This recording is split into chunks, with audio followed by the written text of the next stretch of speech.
saw slinging. He's slinging them like that. Yes, and then at one point he was on top of the kid. As horrifying as these details sound, the deputy seems to wonder if something precipitated the confrontation. Did the kid do anything to invoke this, to lead up to this? Did the kid strike him? Did they have problems in the past? They've had problems in the past. They've had problems in the past. They've been the best friends. So this is an ongoing issue? I think so. Okay. And it's not. But what led, that's what I'm trying to figure out, what, that he was just in anger rage, so he took it on the kid? My understanding is that he called the kids in because they're the leaders and said that in order for you to graduate, you got to write a 5-page essay. I think he said he was not going to do it. He didn't understand why they would have to do that. And so the kid is in the video, he put his head down on the desk. And so from that point, I think the principal's trying to make the kid do what he said. As the deputies step out to See? That Yeah, when they go to couple work, push-ups. have to Couple be able push-ups. to exercise strength and be able to be calm and resolve these solutions in a way, right? And have patience. The teachers have to have that too. They have to have that. Kids are gonna push buttons. You need to know that. Got in some kind of rage because the kid said no? It's crazy. No. Obviously, you must not even have kids. to discuss the case. One of them gets the first inkling that something is off, a feeling that will only grow in the coming hours. Well, this sounds like an aggravated child abuse arrest. Sounds like a headlines case. Principal investigators Kennedy arrested for aggravated child abuse. This happened like 2 o'clock this afternoon. The kid went home. She told me he's lumped up pretty bad. The parent didn't see this? The parent didn't see the marks on this kid's face? That's what I'm missing. No, that's kind of weird. And then they waited to, the secretary and the teacher waited till 30 minutes ago to finally tell them about, oh yeah, by the way, you should know about this. The deputies run Dante Prophet's name through their system, but this standard scan returns a shocking result. Can you imagine he's a suspect? Another case? He got arrested last fall. He got arrested on a warrant. He got arrested on a warrant. His face charges. He got arrested for a probation violation, felony, 1 count, attempt to commit interfering with child custody. As What the stunning fuck? as this revelation is, the deputies So this is his MO. You can already see his pattern. Now, why don't the school know that is my next question. Why don't the school know that? Yes, I feel like schools should know in depth what's going on with their teachers, the people who are handling our kids. If they have trouble with the law, that should be known to the school. deputies Lascivious molestation. Who folks are in the chat? I bet they don't know that. I can't wait to tell them. As eager as the police are to share these details with the school's administrators, the reaction they get is nearly as surprising as the news itself. Question. Do you guys do screening before you do a hiring process? We do. Yes, we do. You do? Yes. Well, I just looked up Dante and Yes, I know. You know that. do you know? You lying, you just said you know. You know? You know. And you know, and see, this is why people have problems with these private schools. Right here. And you be like, oh, you don't want to support the private school. Look what's happening. Look. Allow him around the kids. You just as wrong. You just The serious charges that he's against him? He's been arrested twice in Marion County alone. 1 for molestation, We didn't check any other Why counties. where? child molestation. Yes, that was that. Well, he got arrested for it. Yeah. And then the other one is interference with child custody felony. It's what? Interference with What's child up, Wendy? felony. What's that? Basically means that a parent or guardian said, give me my kid. He said, I'm not giving you the kid. Yeah, he refused to give somebody's kids back. So that means he took somebody's kid, or a kid went with him somewhere to his house or something, and he refused to return the kid after the kid was put in missing. GG's. A kid that's not his. Yeah, he's very protected. The revelation that school officials oh my God, the fact that they keep defending him, I get it. Because them defending him, but I get what they're in the church and everybody deserves a second chance. And I get that to a certain extent, right?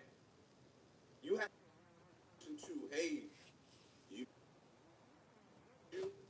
but we can't allow you to be here amongst the kids. That don't mean we feel some type of way about you. You could be telling the truth, but this is why we can't allow you to be a principal at a school where you interact with kids. Already knew about some of Dante's history is astonishing, and the deputy tries to make them understand the potential problem they have on their hands. I'm sure your parents don't want to find out that you got a guy, a principal at your school, that's molestation charges and interference with child. Okay,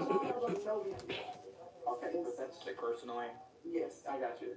I mean, if I had a child and I found out my principal of my children's school, Yeah. I'd be freaking out. Right. He knows a lot of them. It's very personal.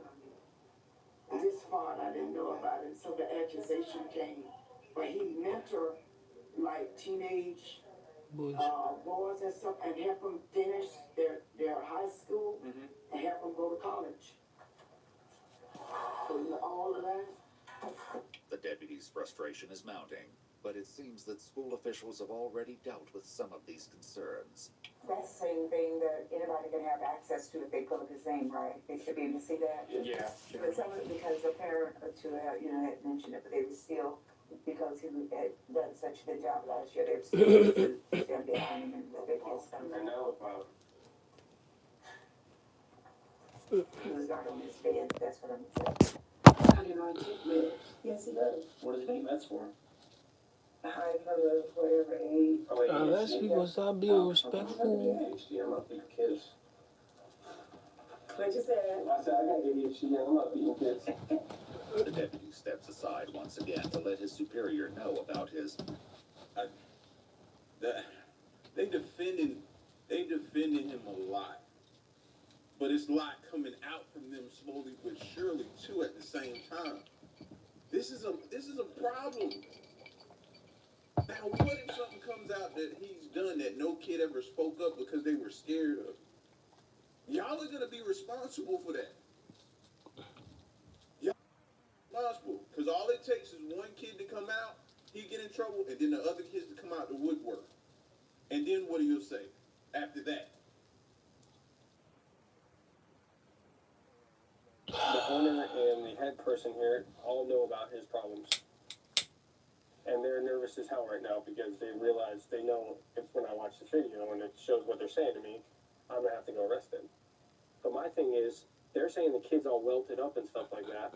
The teacher knew about it. The teacher didn't say jack until later tonight when she was confronted about it.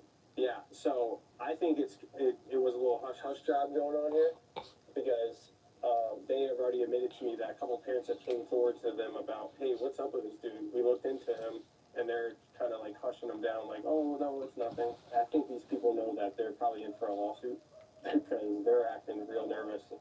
They're like, oh, yeah, we knew about his past, but the parents still loved him. I go, okay. Something had to happen to make them people go look up his past. Something sparked them to say, something ain't right about him. Let me go look him up, and then brought it back to them. The deputies know about the charges on Dante's record, but it's only when they pull up the official filing that they begin to piece together specifics about what the principal was arrested for 7 years ago. Summer of 2017, I was staying at a rural kids camp where Prophet was camp counselor. Yep. Because the camp allowing counselor to contact him if necessary. He said Prophet contacted him for the first time because himself and his nephew. According to the Ocala Police Department report, Dante gave letters to the child at the end of camp, writing in part, "You know that I love you and I always will." Dante kept in touch with the child over the coming months, inviting him to his apartment to watch a movie in November 2017. The report alleges that Dante laid down behind the minor on the couch and asked him, "Do you feel that?" when there was inappropriate contact. According to the report, both the victim and Dante were clothed at the time. Awesome. And he's not a registered sexton? No, I think he was too young. I think it was still in a Romeo and Juliet. Oh, his age? Yeah. Oh. At the time, he felt enrolled in Juliet, which just means he doesn't have to register as a sex offender. Under Florida's Romeo and Juliet law, offenders who meet certain criteria can avoid the official offender registry, even if they're convicted of the underlying crime. It should be noted, however, that in Dante's case, prosecutors dropped the molestation charge entirely, and the court withheld adjudication on the charge of interfering with child custody. His profit organization website credits him with having faced and overcome false charges. So you got lucky. Yeah, you got lucky. That's different. Well, he's not getting lucky tonight, I promise you. The surveillance video will undoubtedly be crucial to the investigation, but the deputies know they must also speak to the victim. The founder of the school calls the child's mom and passes her phone to the deputy, a decision she may soon. Can I talk to her? Hello? The sheriff want to talk to you. Hello, ma'am, how are you? Hello, sir. How you doing? Hey, do you mind bringing your son up here so we can talk to you guys? Because we're going to have to talk to him regardless. I understand. I'm just a little taken aback right now. Oh, I'm trying to get my bearings because I was almost asleep myself. Yes, ma'am. So I'm supposed to wake my son up and bring him out there? Yes, ma'am. Have you noticed any bruising or lumps or anything on your son's face or body or anything? He felt like Mr. Prophet hit him with something. I said, I don't know if they was force playing. I don't know, but I'm like, what are you talking about? You know what I mean? The mom ultimately agrees to bring him up to the school, but as the deputy hands the pastor's phone back, he notices something alarming in her recent call history. Did you call Donnie Prophet? Yes, I did. Why? Why I called him? Yeah, don't. Why'd you call? Did you talk to him on the phone? No. Don't call him back. Don't call him. If he calls you back, don't tell him we're here. Don't tell him he's under investigation. Don't ask him about what Yeah, do happened. not call him, please. These are very serious charges. Yeah, we want to get our ducks in a row before we talk to him, Yeah. before he has time to put a story together in his head about what happened. Or leave town. Yeah. Realizing that Well, before we get to that, how about the mom? They was play fighting, and you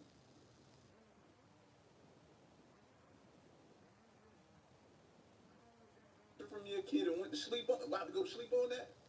They was play fighting.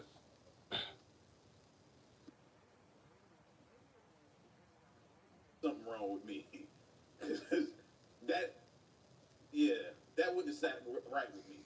I don't know. But the school's other top official, Dr. Bai, has disappeared from view. The deputies track her down to make sure she's not also trying to reach out to Dante. Ma'am? Oh, okay. Oh, she called him twice. And I saw that it wasn't a missed call either. It was answer because I saw the seconds next to it. Did you? Yeah. She probably called him and warned him. Have you tried to call Donnie? Apostle did. I know. Did you? Yeah. Did she talk to him? Did No, she? he didn't answer. Okay, good. Yeah, we Why can't are have they people- acting so shady? So we can't have people calling him. You don't want people calling you and saying, No. He's got a history to run. While the officer mentions about Dante's history of running, we haven't been able to confirm the basis of this statement from the records we have access to. Before police can think about tracking Dante down, however, they need the full story. The fifth grade victim arrives, giving them their first chance to hear about the incident firsthand. So what happened today, man? What happened between you and Mr. Crawford? The boy begins with a story that matches what Dr. Bai said earlier. He was pulled from class along with a few other fifth grade boys.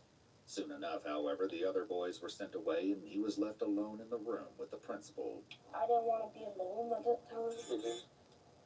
So I couldn't even excuse myself because he wouldn't even let me go through the door. Did he ever throw you on the ground? He did hit me on the ground. He did hit you? And I don't think like that. Where did he hit you? Well, but the thing that hurts the most is on the side of my Can I see your hip? Yeah, right here. Like it's right Yeah, here. show me it. You're okay. You're outside. I got you. I'm right here. Go ahead. Right there. Here, show me. He wants you to see. He wants to see. It was like a line, a big line, but and she was like, Let me see. it looked like you got hit hard. I'm like, oh, that's how I wanted to probably hit me with that computer cord thing. Yeah. The child child's mother says that she first heard something about the altercation during a doctor's appointment this afternoon. He told the doctor, like, what do you do about all over body pain? Mm-hmm. I'm like, what are you talking about? Mm-hmm. You know, he goes, well, you know, just all over body pain, like really it hurts here. It hurt his hips? Yeah, he said Did it hurt here. he told the doctor that? He told the doctor on the television. He said. Oh, it was a television? Yeah, it was a television. She was like, I said, well, maybe it's growing pains, you know, because he's getting tall. Do you need anything else to tell us, buddy? Did he touch you?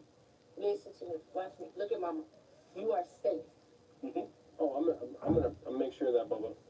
Thank you, Mom.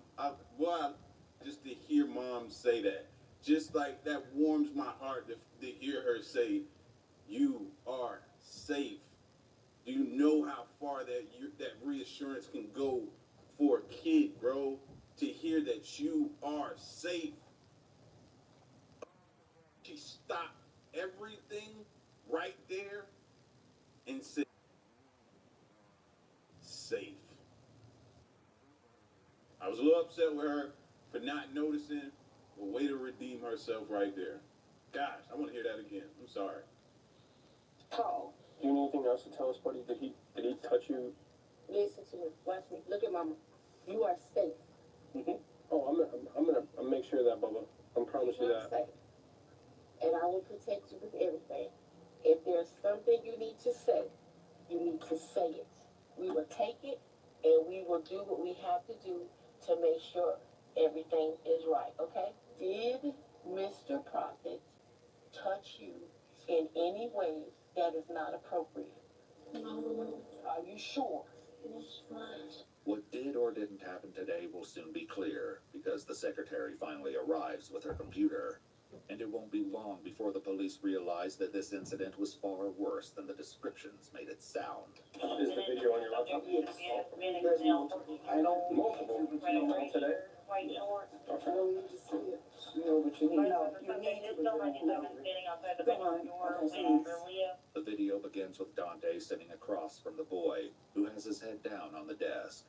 The principal gets up and walks over to the boy and begins prodding him, perhaps in an attempt to get his attention. But it isn't long before these antagonizing taunts spiral into something much more chaotic, and the situation soon escalates from chair wrestling into a full-fledged struggle for control. The child is clearly desperate to escape the principal's grasp, but Dante is equally determined to keep the boy under his power. In an almost unbelievable scene, Dante wrestles the boy to the floor and straddles him. But even after getting the boy under his control, Dante continues to behave in a way that alarms the deputy. Why is he patting him like that? Why is he what? Patting him like He's rubbing his lower back.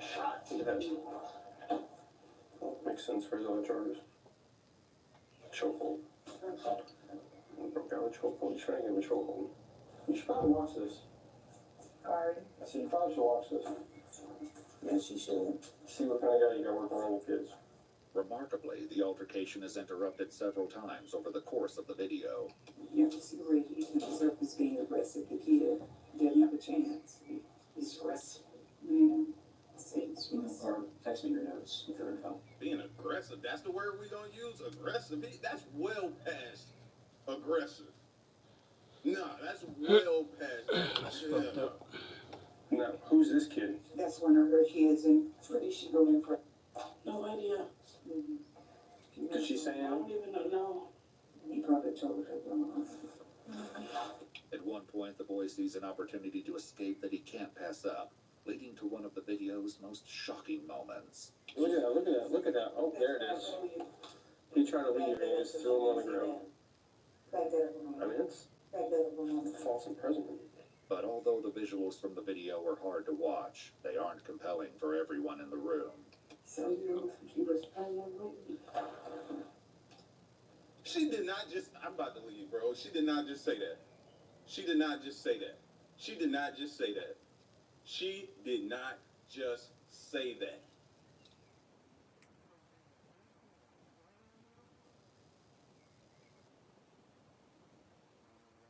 Bro, I almost got up and left. And these are the people that are handling our children, who are the overseers of our children. Gigi. So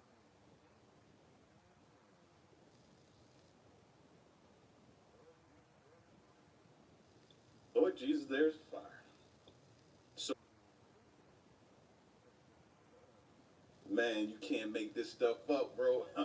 I'm literally like, my palms is sweaty right now, fam. What? Oh no, ma'am. He's going to jail for that. It was over now. At times, Dante's movements are slow and methodical, and the camera catches it when he slings a computer cord of some kind at the boy several times. The child later said that it was this cord that caused a visible mark on his face. I think we got it.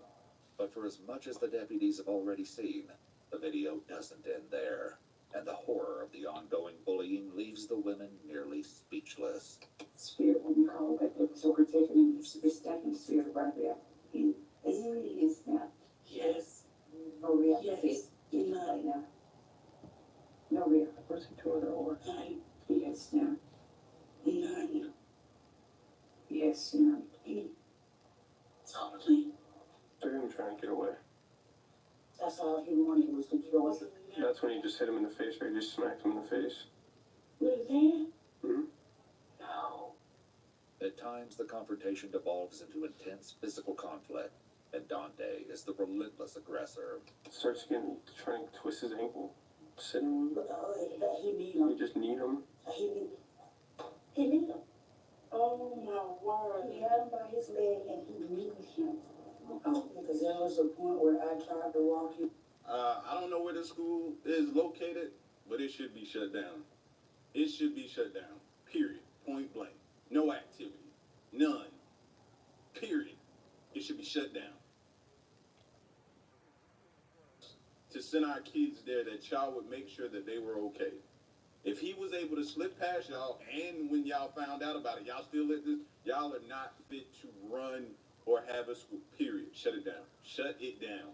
And I couldn't even get in. Oh, he locked you from coming in? Because he was sitting in front of the door. Yeah. How can you knee a child? But even with the women clearly horrified by what unfolded today at their school, the deputy remains suspicious of Destiny's founder. I don't know what she's trying to hide, No, but she seems like she has something going on with Donnie about but the. well, she's his pastor, you know. Well, Donnie don't got a good past, I'll tell you that much. So, And he shouldn't be around kids. I think she's in disbelief because honestly, she called you guys before she seen the I got video. you. Well, I'm gonna be honest with you. Knowing his past, I'm not shocked. Okay. Yeah. And he shouldn't be around kids at all. Because he's got a nasty little past.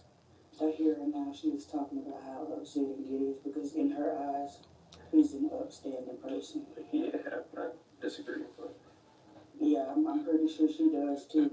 Now, All told, the video of the altercation goes on for more than 53 minutes, a shocking length of time for any violent encounter, much less one between a principal and a student. Making matters worse, the school secretary says that he's the last kid anyone would expect trouble from.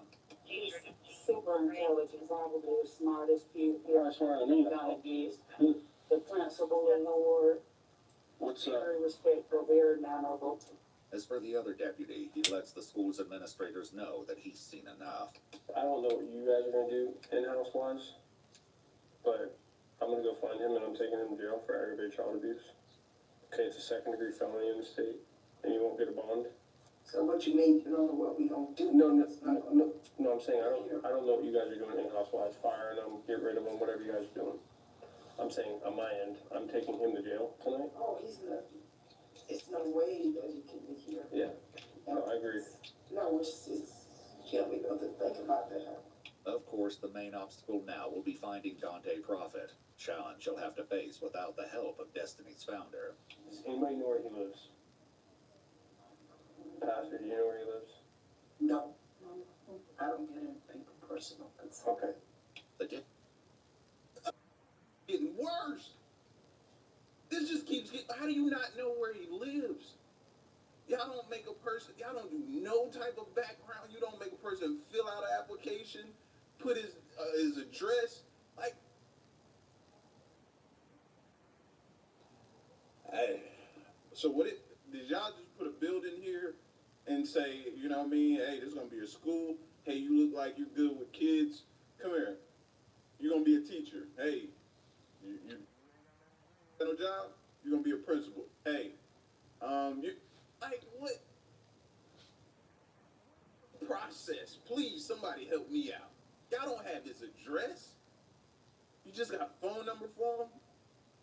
So you don't even know if he living at a halfway house somewhere and commuting from a halfway house to come be a principal over kids every day.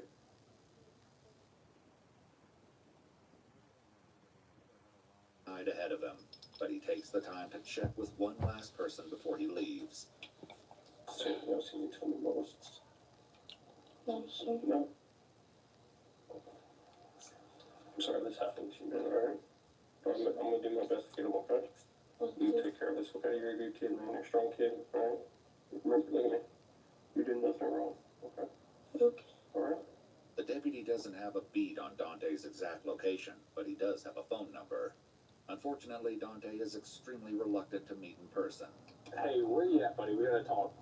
We have to talk. Yes, sir. What do you have to talk about? Well, we could talk about that in person. No, let's talk now. Do you have an incident with another child today at school? What happened? No. That's what I'm asking, sir. I mean, I'm not trying to ask you pointed directed questions here. I mean, did you have an incident with a student today at Destiny? I did not. Okay. Well, where are you at now? So I gotta talk to you, Bubba. No. You don't have to. Having failed to convince Dante to meet voluntarily, the cops head out to the address they have on file for him. How you doing? Is there a Dante Prophet here? No, sir. Where's he at? We haven't seen him. We haven't seen him? No, So he's not here at all? no, he hasn't been staying. What? Yeah, he did some not good things today, and he's running from us, so.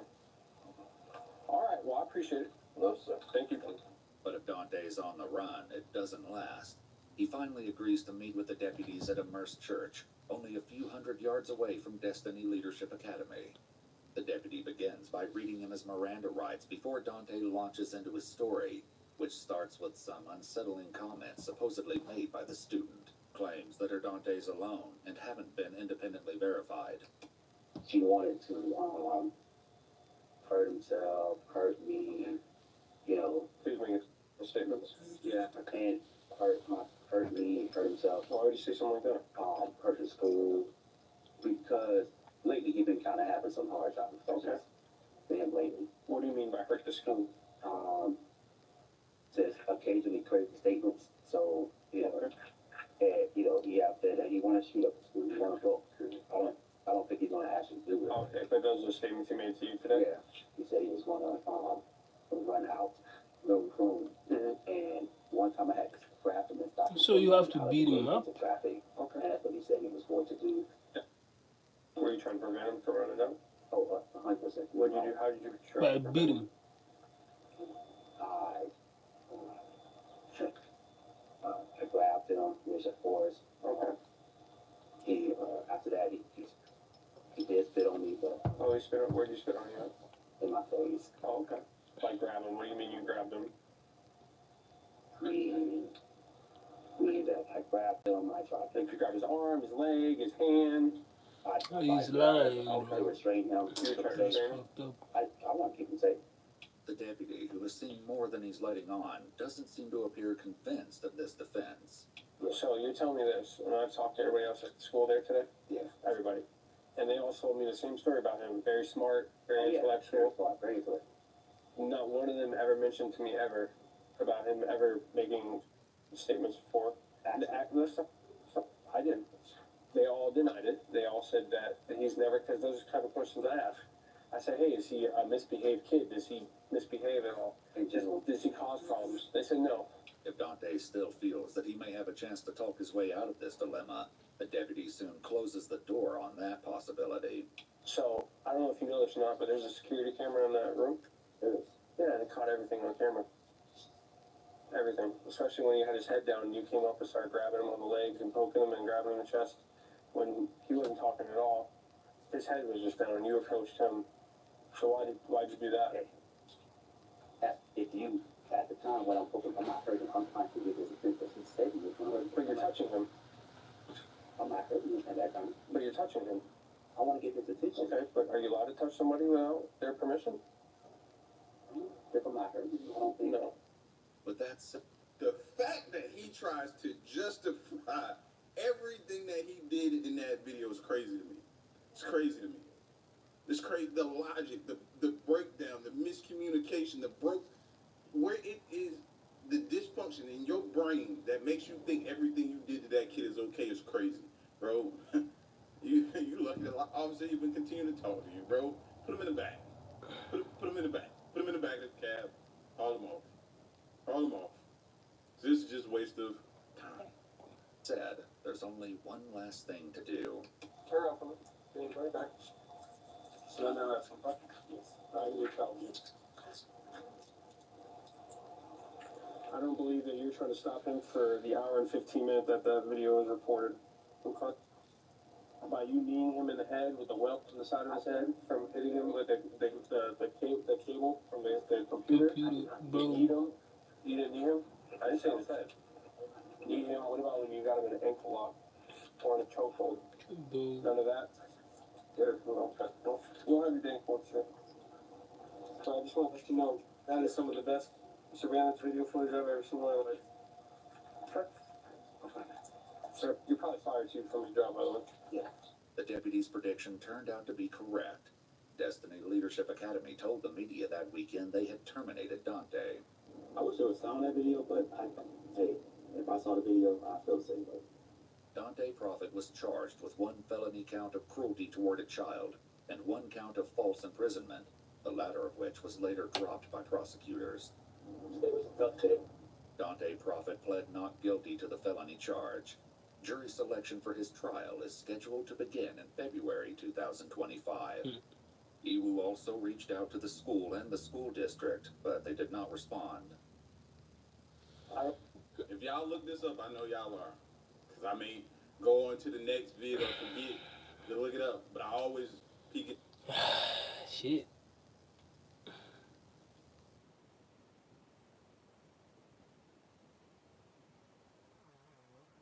He doesn't. He get to do that in jail. Try that to the people in jail.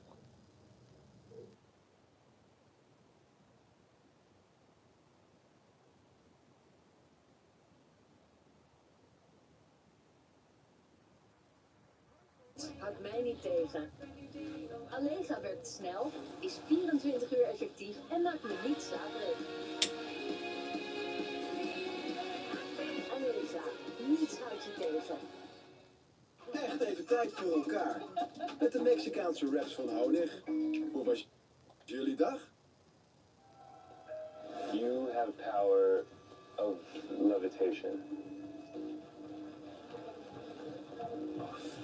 In the remote, icy Himalayan peaks, ancient monks have been reportedly found alive, sitting in deep meditation and untouched by time. These mysterious figures, seemingly defying death, have sparked awe and fear among experts. What secrets are they guarding, and why are they hidden in isolation? Whispers of divine rituals and ancient relics have surfaced, leaving the world to wonder if these monks hold knowledge that could reshape humanity or destroy it. What lies beyond the veil of their silence? The monk living in Tibet's harshest conditions. High in the soaring peaks of China's Tibet, where the air is thin and the wind cuts like a blade, stands Rangu Monastery, often described as the highest monastery on earth.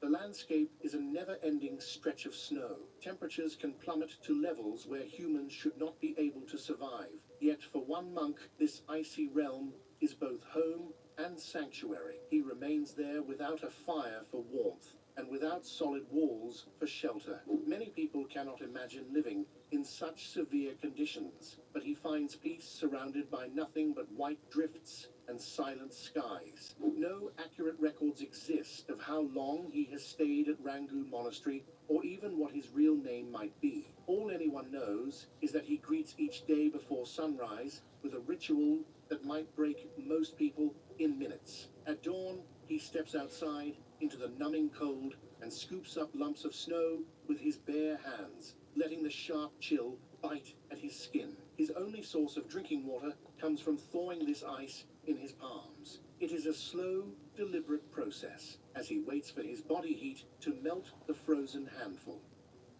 When it finally becomes water, he sips it reverently as if it carries spiritual essence. Beyond foregoing heat and conventional shelter, this monk has renounced food as well. According to the rare travelers who have observed him, he seems not to eat, or if he does, it is only in the smallest, most occasional portions. Instead of relying on physical nourishment, he draws strength from the deep power of mental discipline. He devotes hours each day to focused meditation, chanting mantras that fill the thin, frozen air with a subtle sense of calm. The emptiness around him is not a torment. It is the means for him to cultivate a state of surrender. He believes that by releasing everything, material comforts, the usual need for warmth, and even the constant drive for self-preservation, he can connect with a divine force. In his understanding, this force is linked to Shiva, often seen as the energy of both destruction and transformation. Embracing those extremes, he dissolves his sense of self into the vastness of nature. Even within the lethal cold, he feels protected by something bigger than himself. This approach highlights how the human mind, trained through rigorous devotion, can expand its limits. In a place where the temperature and altitude alone would exhaust most visitors within hours, this monk finds purpose in the simplest actions. By accepting discomfort and releasing his personal needs, he seems to reach beyond ordinary human capability. Through this quiet solitude on a snowy mountaintop, he teaches that discipline, faith, and mental mastery can reshape our understanding of what is possible in one of Earth's most forbidding environments. The monk who defied gravity. In 2020, a short video made waves on social media, especially on the platform then known as X, formerly Twitter. A woman, fully equipped with climbing ropes and a sturdy harness, was shown painstakingly scaling what looked like a nearly vertical rocky ledge. Each move she made appeared slow and guarded as she inched her way upward. Yet the real spectacle lay right beside her. A monk, bare-chested, barefoot, and without a single piece of safety equipment, glided along the sheer surface as if it were a gentle garden path. This clip, shared by user Tansu Yegan, quickly drew a flood of comments. The monk seemed to cling to the rock in a way that looked close to impossible, a feat that defied what most people consider normal human ability. Many credited his success to a blend of yoga, meditation, and many years of constant training. Observers also noted that he did not climb straight up. He used a side-to-side motion to minimize the slope's steepness.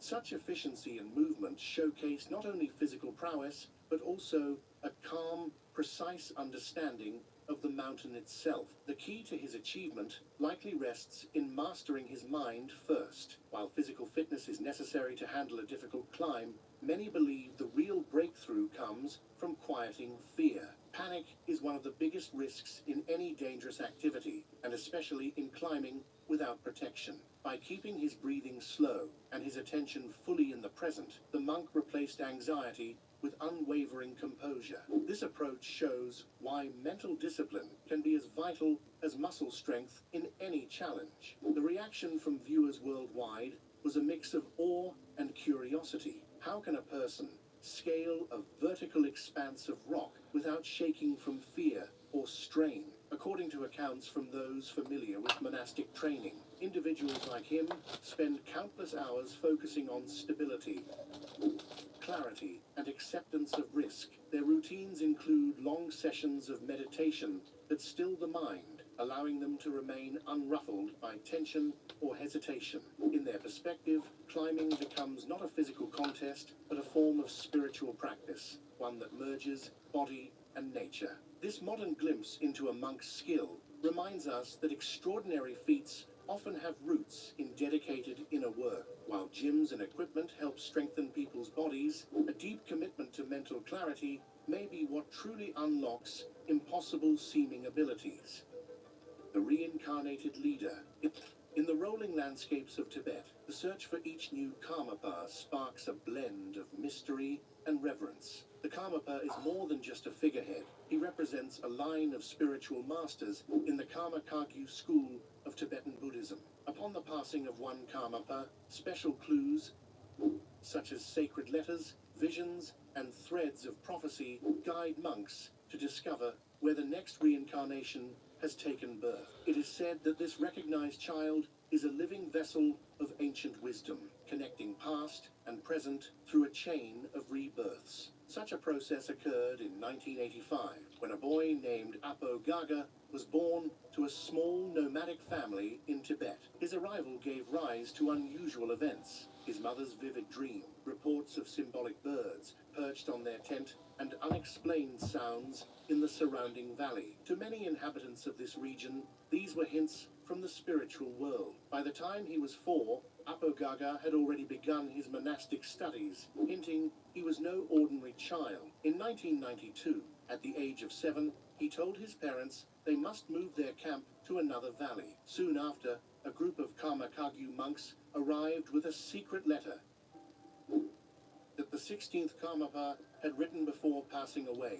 The letter detailed where his next incarnation would appear, along with names and circumstances. Each piece matched Apo Gaga's situation exactly. Soon he was formally recognized as the 17th Karmapa, Ogyen Trinley Dorje. This recognition was confirmed by the 14th Dalai Lama, adding further legitimacy. Even the Chinese government, known for its tight control over Tibetan affairs, acknowledged him. He was then taken to Surfu Monastery, the traditional seat of the Karmapas, to begin a path of formal study and spiritual leadership. One of the most symbolic events tied to his office is the Black Hat ceremony. Legend says the special hat he wears was woven from the hair of celestial beings and granted by the Buddha. When the Karmapa officially dons it, devotees believe it amplifies his spiritual presence. The ceremony includes offerings, prostrations, and contemplative prayers that aim to unite his mind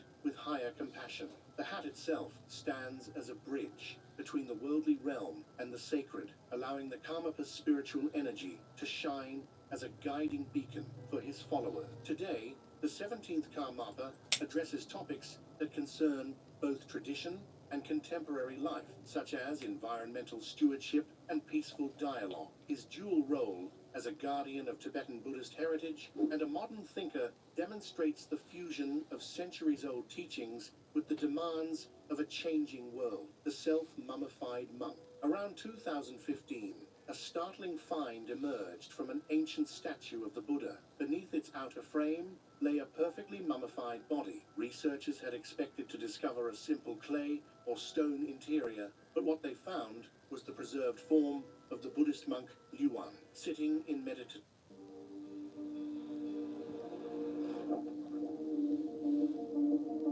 Leef met de kracht van de natuur.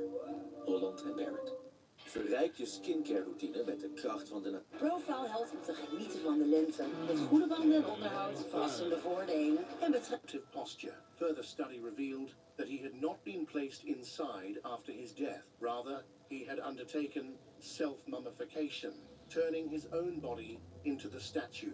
Self-mummification is one of the rarest and most grueling practices in certain branches of Buddhism. Participants intentionally prepare their bodies for preservation while alive. The first stage is a drastic change in diet. Normal meals are replaced by small amounts of nuts, seeds, bark, and roots. Fat and moisture, which cause decay, are steadily removed from the body. This slow starvation not only prevents rotting later, but is also seen as a form of extreme devotion, stripping away worldly attachments in the process. Yet, that was only the beginning. Yuan reportedly drank a toxic concoction made from tree sap. This mix was mild enough not to kill him outright, but lethal enough to repel bacteria and insects after his death. Each sip was a calculated step deeper into a state where his body was being readied to exist without living functions. The final stage of this process involved sealing himself within a chamber. He would sit there, continuing to meditate while ringing a small bell each day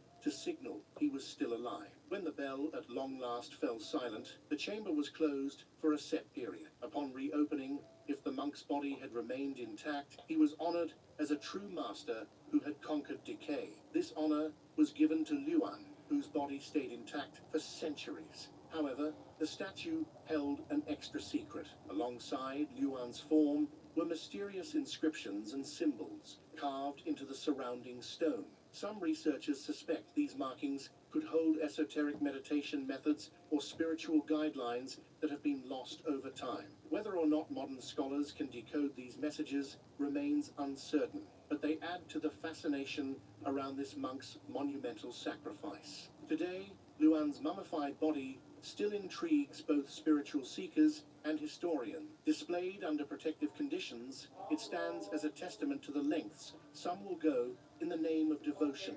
Though the idea of self-mummification might seem alien or extreme to most people, it captures an unparalleled level of faith and discipline. Honan and the revolution of Pure Land Buddhism. Medieval Japan was once home to Buddhist schools that placed strict demands on followers, both intellectually and ritually. The elite monks often lived in secluded temples high in the mountains, rigorously studying sacred texts and devoting themselves to detailed meditation practices. Common people, farmers, merchants, outcasts, were largely excluded from these traditions. The notion that ordinary individuals could attain salvation or enlightenment seemed unattainable to those outside privileged circles. Enter Honan, born in 1133, who became a pivotal figure in shifting these rigid traditions. He started out within the Tendai school, an elite branch of Japanese Buddhism, where he formed a solid grounding in religious texts and ceremonies. With time, though,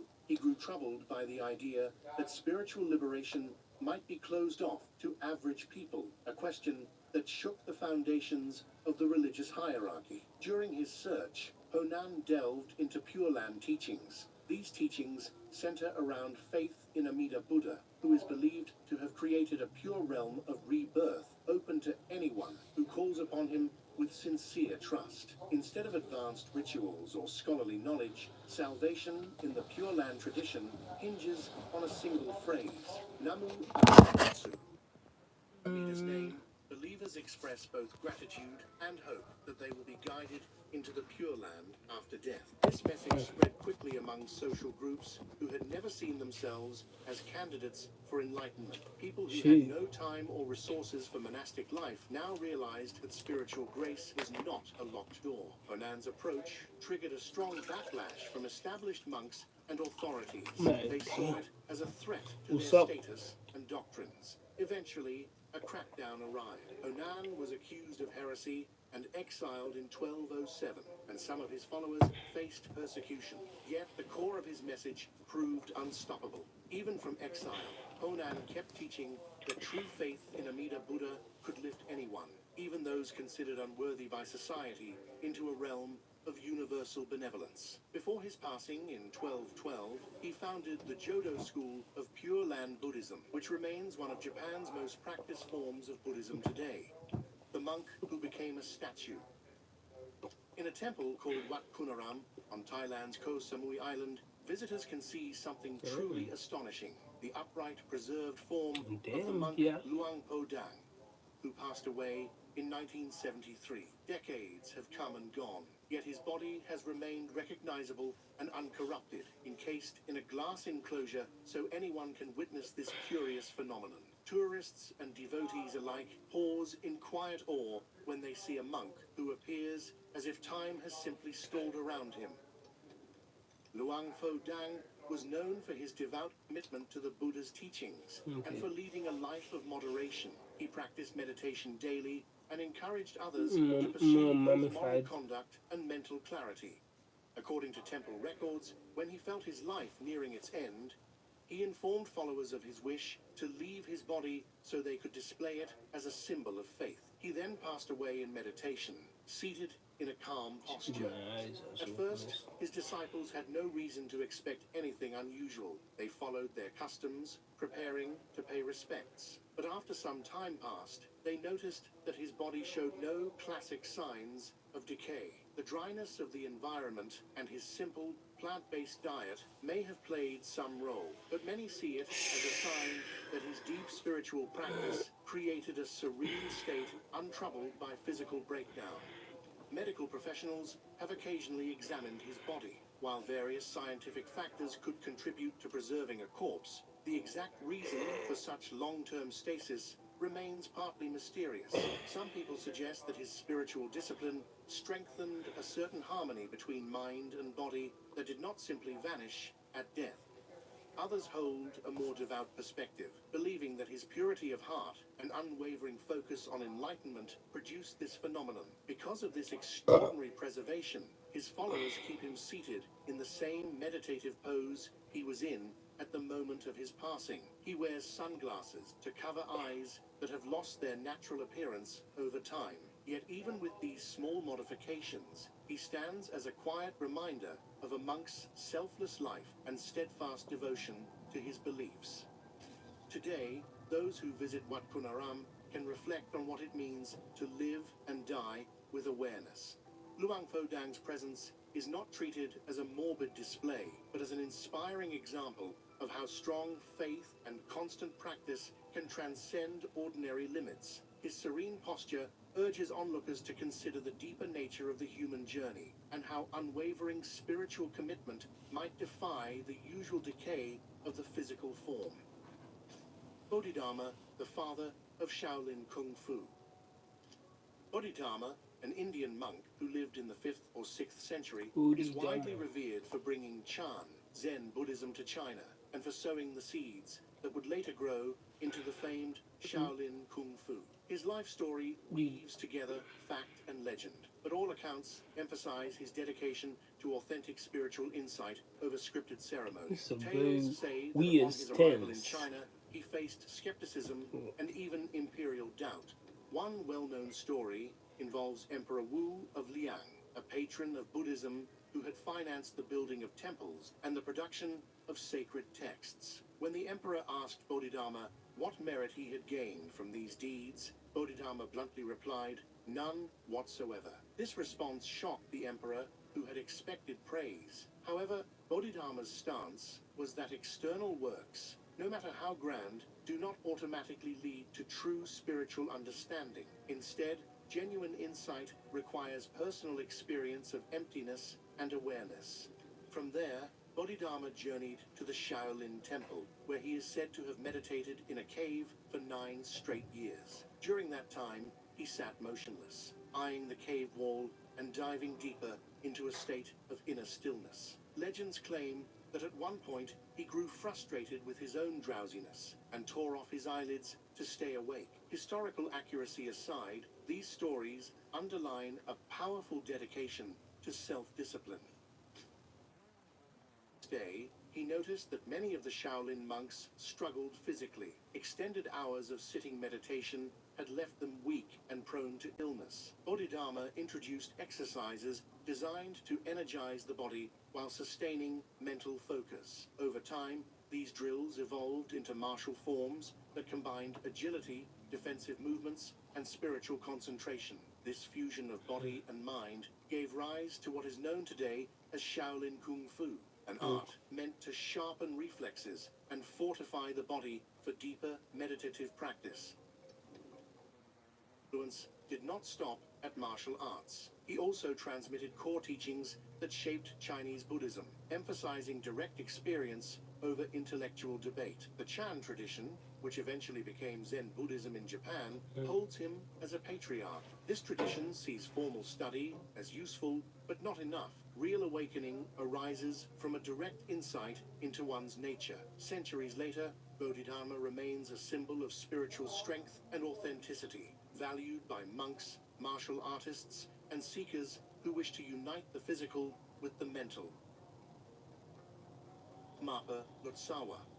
In 11th century Tibet, religious knowledge was often guarded by distance and language barriers. Mapa Lotsawa, whose name can be translated as Mapa the Translator, dedicated his life to bridging those gaps. Born around 1012, he made multiple perilous trips to India, traversing steep Himalayan paths on foot and enduring dangers from both the harsh terrain and potential robbers. His goal was to collect the sacred teachings of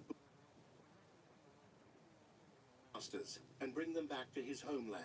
More than just a traveler, Marpa was a devoted student of various Indian sages, including the legendary Yogi Naropa. Under their guidance, he gained a thorough understanding of complex Buddhist texts and specialized tantric instructions. This was no simple academic project. Transmission of these teachings required deep spiritual immersion. Embody the methods he learned and prove his commitment to practice before receiving final blessings. When Marpa returned to Tibet, he translated these collected teachings from Sanskrit into Tibetan, making them available to a new generation of seekers. He famously worked with intricacies of language and spiritual insight to capture not just the words, but the true essence of master-disciple instruction. He made sure that cultural nuances were not lost in mere word-for-word substitution, which allowed Tibetan practitioners to connect to these teachings as if they had studied under Indian gurus themselves. Perhaps one of Marpa's most significant contributions to Tibetan Buddhism was his mentorship of Milarepa, who became among Tibet's most celebrated poets and yogis. But Milarepa's road to awakening was not free of pain. Marpa tested him in unconventional ways, instructing him to build and then demolish stone towers repeatedly. These tasks served as a harsh form of karmic purification, forcing Milarepa to confront guilt from his past wrong actions. Only after enduring these trials did Marpa pass on the profound meditation techniques that guided Milarepa toward enlightenment. Through all these endeavors, Marpa shaped the Kagyu school of Tibetan Buddhism, which his dedication ensured that valuable scriptures survived and were preserved through generations. Students the heart teachings of great Indian masters, unlocking meditation practices and spiritual philosophies once hidden behind borders and language.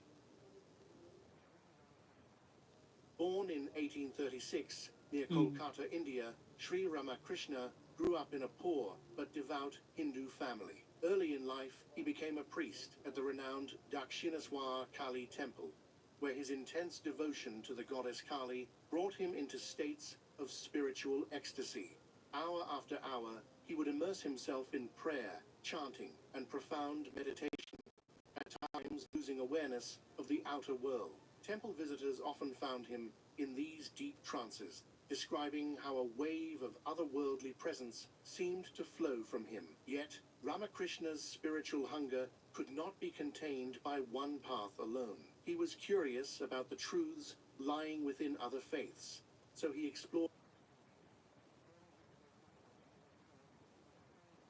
He dedicated to his Hindu devotions. He experienced visions that convinced him that divine love permeates Christian practice as well. He then tried Islamic worship, saying the name of Allah in prayer and discovering a deep calm through that practice. According to Ramakrishna, these parallel paths led to the same heart of devotion and unity. His message, simple yet transformative, was that every religion can serve as a unique doorway to the same ultimate reality.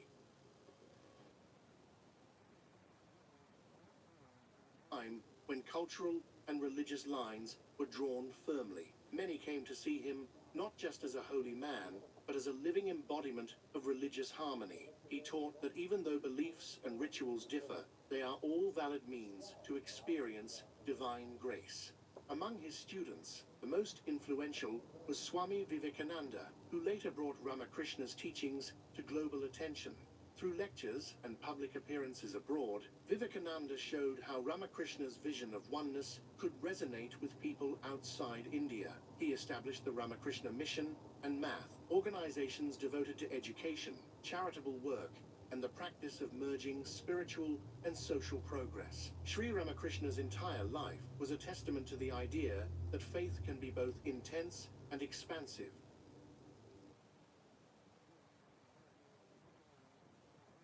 Demonstrations to share his wisdom rather than imposing dogmatic rule. He showed that devotion does not have to be narrow or separated by sectarian divisions. Today, his teachings still inspire countless seekers who walk many spiritual paths. Ramakrishna remains a figure who proved that devotion, love, and understanding can transcend boundaries and point to the unifying essence at the core of all faiths. The 200-year-old mummified monk in Mongolia. In the wide, cold steppes of Mongolia, a remarkable discovery stunned scientists and spiritual communities alike. A monk's body, believed to be around 200 years old, found sitting upright in a meditative posture. The monk, still clothed in the traditional robes, appeared so intact that onlookers could have believed he had just entered a moment of deep reflection. The dryness of the region's climate and freezing temperatures may have played a part, but many attributed the preservation to a rare practice called tukdam. Tukdam is rooted in certain Buddhist traditions and involves entering a state so close to death that physical functions almost cease, yet the mind remains in profound meditation. Monks who practice tukdam are said to be in a space between life and death, maintaining a subtle awareness that keeps the body from collapsing into normal decay. Typically, this state might last a few days or weeks. The idea that someone could appear so pristine after 2 centuries goes beyond common understanding. Scientists who initially studied the body considered the possibility of natural mummification. Perhaps the region's sub-zero conditions froze the tissues, slowing decomposition. Some speculated that diet and herbal preparations handed down through secret monastic recipes also reduced bacteria that lead to decay. That high-altitude living could lower oxygen and water content in tissue cells, creating a protective environment. However, local believers hold an even deeper view. An unwavering spiritual practice guided him into a level of consciousness that defies normal biological limits. In their perspective, the body in meditation signals an ongoing link between this world and a higher reality. Whether or not physical science can explain every aspect, the presence of this monk has sparked renewed interest in the lessons of Buddhist dedication.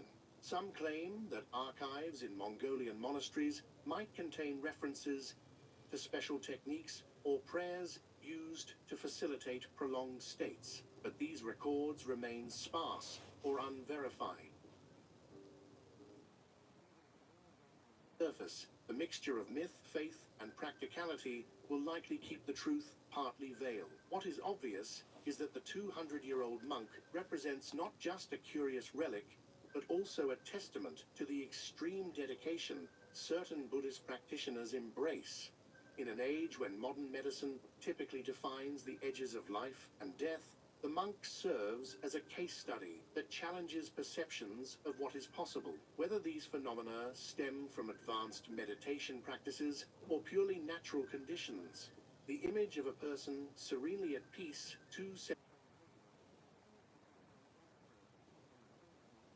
it reminds us that the human mind, when deeply trained, has more influence over the body than most might assume, and that is where we end our whole story.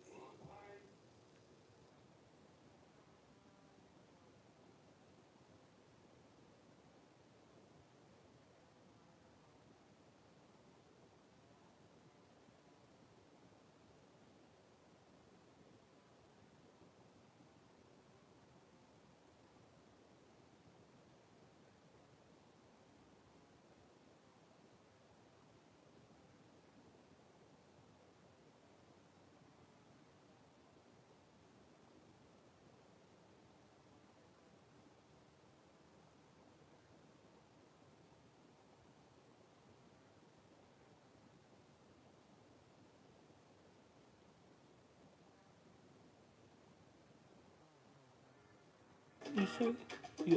Yeah, your age. What's your age?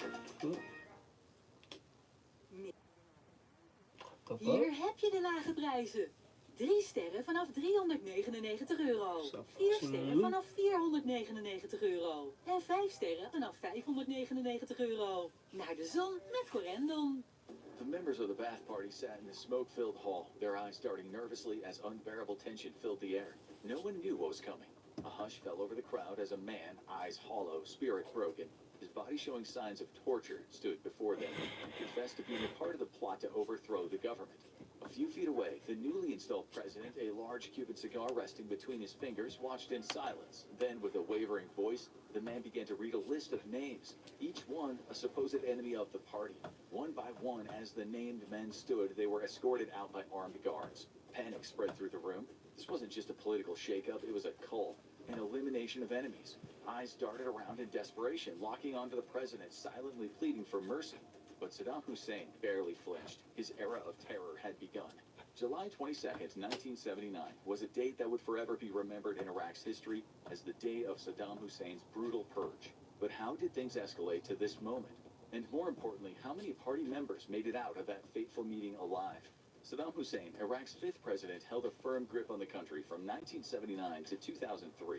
During his almost three-decade rule, Saddam was a highly polarizing figure. His hardline policies and refusal to cooperate with other nations, including Iraq's neighbors, earned him global condemnation. He led Iraq into multiple conflicts, including the Iran-Iraq War and the Persian Gulf War. These wars weren't just costly. They were also largely unsuccessful in achieving his goal of expanding Iraq's influence over the region. The Iran-Iraq War from 1980 to 1988 resulted in an estimated 500,000 military and civilian deaths and caused over $700 billion in economic losses for Iran, only to end in a stalemate.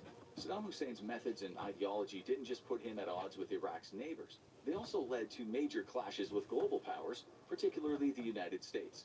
He was a vocal critic of Western imperialism and strongly opposed any form of foreign intervention in Iraq, which naturally fueled his fervent anti-American stance. But for many Iraqis, Saddam Hussein's rule was defined by severe authoritarianism, brutal repression, and widespread human rights violations.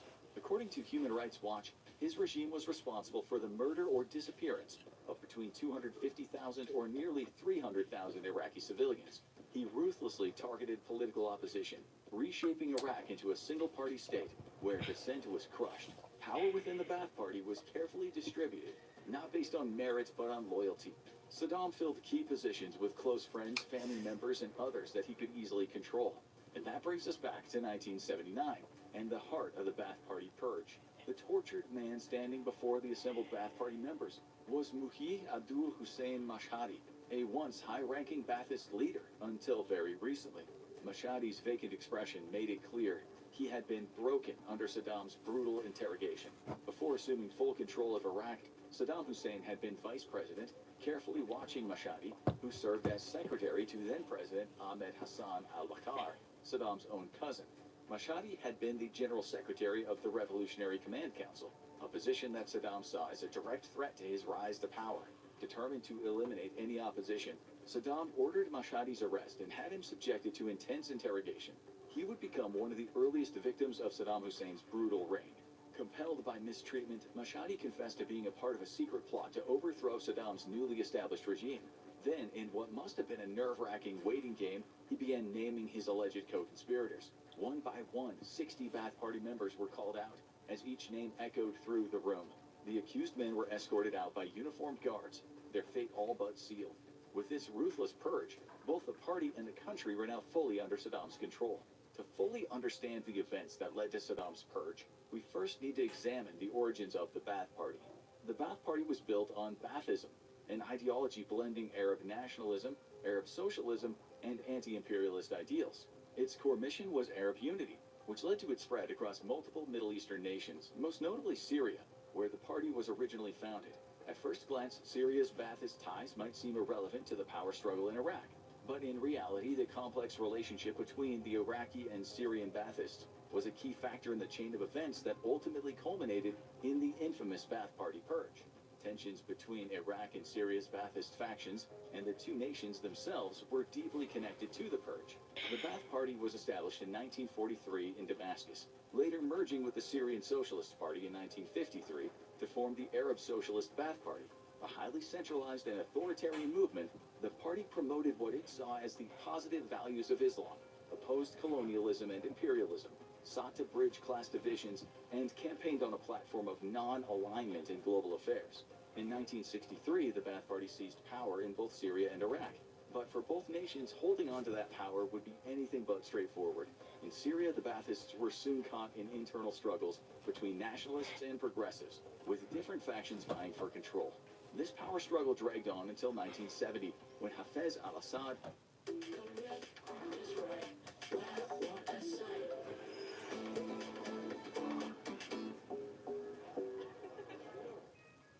Ontvang nu de Chromebook Go bij aankoop van de Galaxy S25-series, Z Flip 6 of Z Fold 6. Vanavond in Bureau Onrecht helpt Dennis Yves, die flink in de schulden zit dankzij een sjoemelende hypotheekadviseur. Hoe ga je het nou oplossen? Ik wil mijn geld. Bureau Onrecht, vanavond om 8:30 op 6. a leading nationalist finally took control. Meanwhile, in Iraq, the Baathists' first stint in power was short-lived. What They are lost you control yapping soon about? after 1963, only to regain it in 1968. Yeah, oh my This God. time with the Where are you party's power from? increasingly consolidated under Saddam Hussein. But crucially, both the Where Syrian are and you Iraqi from? Baathists shared And one major who goal, are you? the Why are you unification asking of my their age? What's countries. your age? In the years before Where are you Saddam from? officially took power, including Mrs. during his time as Melina. Iraq's vice president, Melina multiple unification talks were Maji. held between the two Baathist factions. By the late 1970s, these talks were still ongoing. In 1978, Saddam himself Stop even pressing on me, endorsed man. merging Iraq with Syria. At the time, his cousin, Ahmed Hassan al-Bakr, was Iraq's official president. However, due to health complications, Saddam had already become the de facto leader of the country, effectively controlling the Iraqi Baath Party as well. So, the responsibility of pushing forward with unification ultimately fell to him. One of the biggest obstacles to unifying Iraq and Syria was ensuring that both wings of the Baath Party could work together. For Saddam, consolidating the party was the first major step toward integrating the two countries. I'm However, from his Nepal. decisions Okay. were bound Okay. to Shout out to create you tension from within the Nepal. party. A prime example was his plan to appoint Michel Aflaq as the leader of a unified Baath Party. Aflaq, a Syrian philosopher widely considered the founder of Baathist ideology, was a highly controversial figure. In fact, the Syrian Baath Party had even placed him on a kill list. When Saddam attempted to rehabilitate Aflaq, it immediately angered Syrian President Hafez al-Assad. Tensions escalated further when Assad objected to Saddam's proposal for a unified Iraqi-Syrian military command, a major point of contention if unification were to move forward. By this time, Saddam Hussein was still Iraq's vice president. It'd be a lot harder for him to orchestrate the unification of two countries with his cousin in the hot seat, but all that changed on July 16, 1979. Due to declining health, President Ahmed Hassan al-Bakr announced his resignation before the Revolutionary Command Council, the RCC, the executive body that governed Iraq and held the ultimate decision-making power in the Baathist state. As the RCC watched, al-Bakr declared his intentions to step down and immediately transfer the presidency to Saddam I'll be Hussein. stepping Years down later, due to U.S.-funded media outlet power in the Baathist state. As the RCC watched, al-Bakr declared his intentions to step down and immediately I'll be stepping down due to the medical reasons. transfer the presidency to Saddam Hussein. Years later, U.S.-funded media outlets like Radio Free Europe would claim that Saddam's rise to power in reality was a coup. These reports suggested that al-Bakr hadn't stepped down voluntarily, but had been coerced by Saddam into retirement. Just 6 days after he came to power, Saddam Hussein would make his mark on the party. One member of the Revolutionary Command Council fiercely objected to the resignation of the outgoing president, Muhi Abdul Hussein Mashhadi.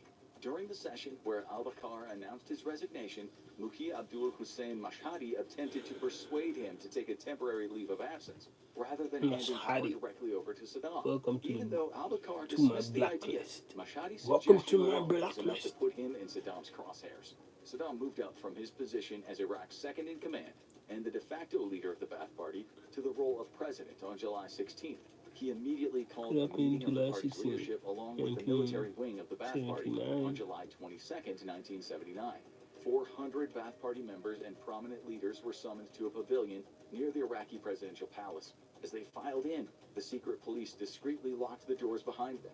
They were trapped at the complete mercy of their newly appointed president.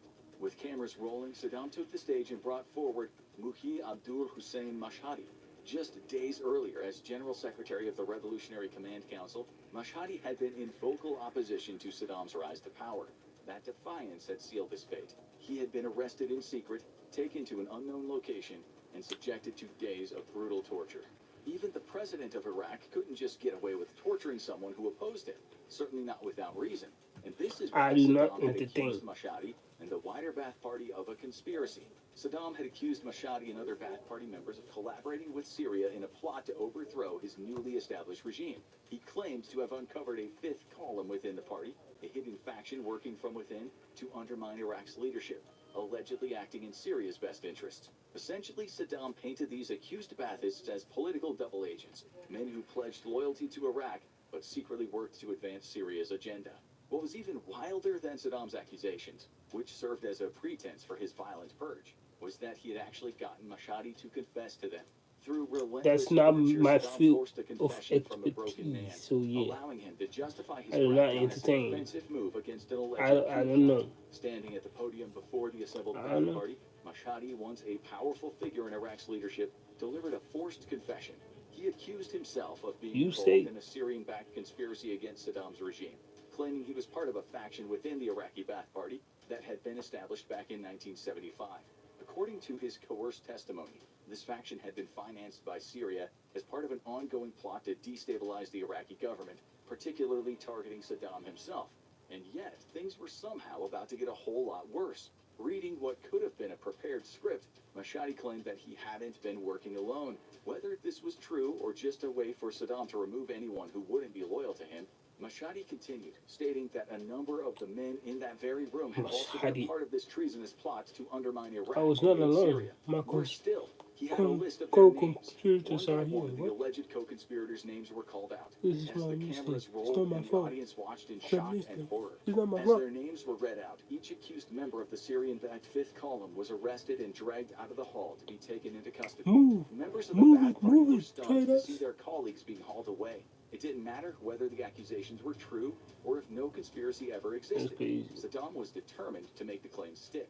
And just like he had broken Mashhadi, he would undoubtedly torture more arrested party members into giving forced confessions, ensuring his grip on power remained unchallenged.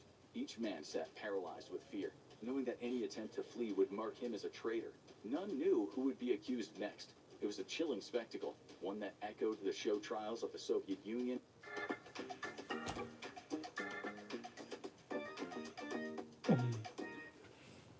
Hey, on the day, man. On the day.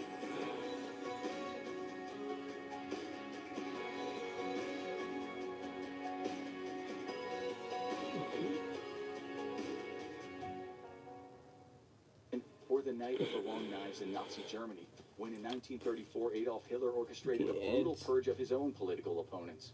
As the ranks of the Ba'ath Party started being cut down with each new name, some of the members realized they were in a dangerously vulnerable position. Panic gripped the room. Desperate to prove their loyalty and to avoid their colleagues' grim fate, some members began feverishly chanting cries of "Long live Saddam Hussein," echoing through the pavilion as men scrambled to show their devotion, hoping it would spare them from torture or execution. Meanwhile, Saddam sat at a small table, exuding calm control. As the fear and the chaos unfolded around him, Iraq's new self-styled dictator took slow, deliberate drags from his cigar, puffing out smoke as if nothing was out of the ordinary. 68 people had their names read out, and they were subsequently taken out of the room, whether they were really guilty of aiding Syria's Ba'ath Party or not. Once the list had been read in full, Saddam Hussein congratulated the remaining visibly terrified Ba'ath Party members for their past loyalty and their future allegiance, too. To Saddam, this was less about weeding out a plot to undermine him as it was a show of force to scare people into not opposing him. The message was clear, but the Ba'ath Party purge was far from over. The 68 arrested conspirators were immediately put on trial, and within minutes the verdict was reached. They were guilty of treason. 22 Sentenced men, to death. including That's 5 crazy. members of the Revolutionary Command Council, were sentenced to execution. The rest were condemned to the dungeons, their fate left to Saddam's mercy. As for those marked for death, they were shot that very same day. And somehow, Saddam had yet another way of making his brutal purge even worse. A number of Ba'ath Party members who managed to go unpurged were given an opportunity to prove their fidelity to Saddam by being put on firing squad duty. Those survivors were handed guns and ordered to execute their now former Ba'athist colleagues. This made them complicit in Saddam's crimes, regardless of whether their accused colleagues were guilty of anything at all. The entire horrific process was coordinated by Taha Yassin Ramadan, who would become Iraq's vice president alongside Saddam. Barzan al-Takriti was one of the judges during the hasty kangaroo court that issued the death sentences to the accused party members. All 3 of these men, Saddam Hussein, Taha Yassin Ramadan, and Barzan al-Tikriti would be captured and executed during America's occupation of Iraq. But we'll get to that in a moment. The 1979 Ba'ath Party purge cemented Saddam Hussein's absolute rule, ensuring that for the next 24 years, his power would go unquestioned. Shortly after the purge, details of the event began to spread, with Iraqi media amplifying Saddam's accusations of a supposed coup plot. The Syrian Ba'athists were blamed as co-conspirators, though they vehemently denied any involvement. To send a clear message, a video recording of the entire purge from the assembly to the executions Crazy, was crazy, distributed crazy, across man. Iraq. The message was simple: cheer for Saddam, or be branded a traitor and share their fate. The purge didn't end with the execution of the accused members All of the this Ba'ath Party, fight. though. A wider effort unfolded over the following week that targeted other potential rivals with supposed Syrian influence. It wasn't just party members who were under threat, but union leaders, academics, and businessmen also were targeted. Though the exact figure isn't known, by August 1st, 1979, several hundred people had been accused of the same treason and were sentenced to execution. Under Saddam's rule, the people of Iraq were subject to the whims of a ruthless dictator, a man